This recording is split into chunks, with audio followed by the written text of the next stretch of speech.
स्थानिक गुन्हे शाखेच्या पथकाने मनोर नांदगाव रस्त्यावरील गणपती मंदिर परिसरात कारमधून होत असलेल्या अवैध गुटखा वाहतुकीवर कारवाई केली। ही कारवाई पोलिसांनी शुक्रवारी 4 जुलै रोजी केली।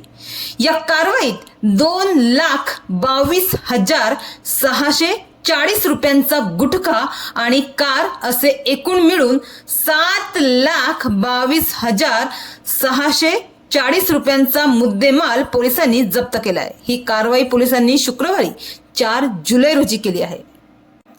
तसेच पोलिसांनी कार चालक आणि कारमधील एका व्यक्तीला अटक केली आहे। आरोपींविरोधात मनोर पोलीस ठाण्यात विविध कलमा अंतर्गत गुन्हा दाखल करण्यात आला आहे। तर या प्रकरणी मिळालेल्या माहितीनुसार स्थानिक गुन्हे शाखेचे पथक मुंबई अहमदाबाद महामार्ग आणि मनोर परिसरात गस्त घालत होते।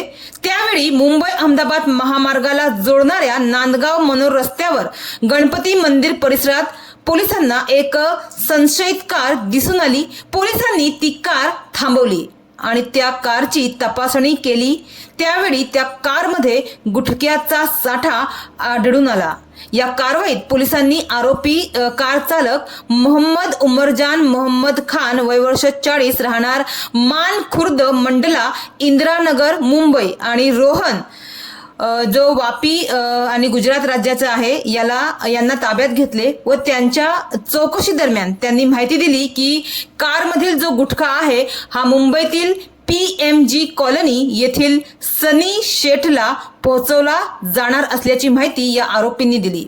तर पोलिसांनी कारमधील 2,22,640 रुपये किमतीचा प्रतिबंधित गुटखा आणि कार असे एकूण 7,22,640 रुपयांचा मुद्देमाल जप्त केलाय।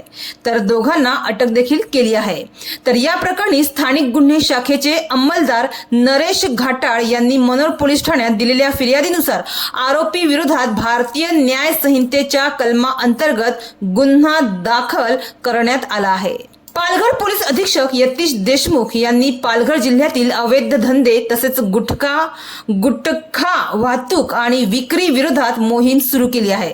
याबाबत त्यांनी सर्व पोलीस ठाणे प्रभारी अधिकारी व स्थानिक गुन्हे शाखा पालघर यांना सक्त सूचना दिलेल्या आहेत आणि त्या अनुषंगाने ह्या कारवाया जोरात सुरू आहे। मात्र यामुळे गुटखा विक्री करणाऱ्यांचे धाबे मात्र चांगलेच दणाणले आहे।